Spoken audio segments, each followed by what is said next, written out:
This is my first activity on networking too. In here, nilagay ako ng PC, wireless router, laptop, cable modem ng cloud, which is the internet, and Cisco.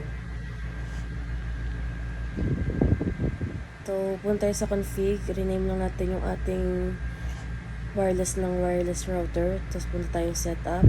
Sinet ko lang siya base dun sa instruction na sinend ni sir.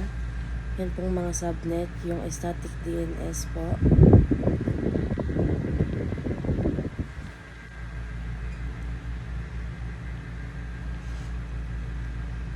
And then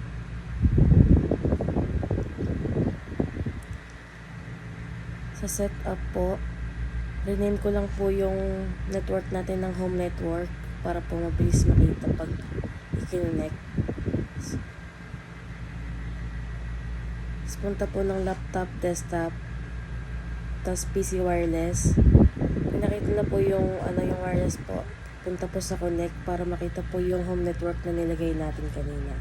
Tapos pag nakita na po, click po siya, tapos connect na. And then sa PC naman po, punta tayo ng command prompt para po makita yung mga kung gumagana po yung ating mga inilagay. Type po natin ipconfig/all para po makonfigure lahat ng nilagay natin. Kung gumagana ba mga connection.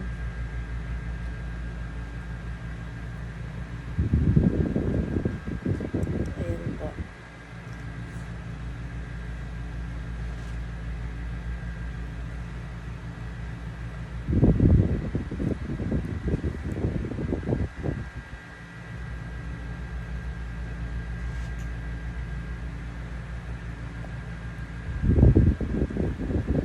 Ayan po yung lumalabas pag nagko-configure po tayo sa command.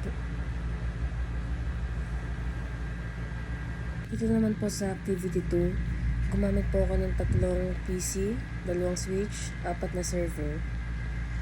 Nirename ko lang yung 3 PC, yung Dynamic 1, Dynamic 2, and the static. The server is the HCP server, DNS server, then 2 web server.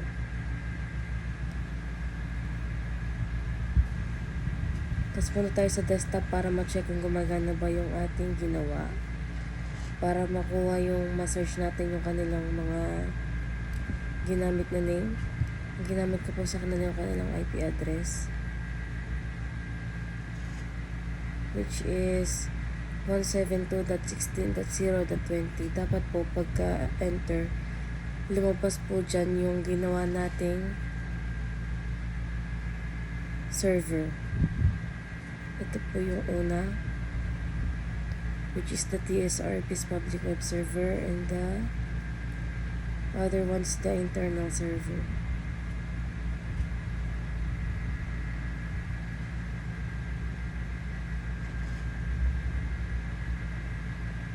Yan, tapos go po.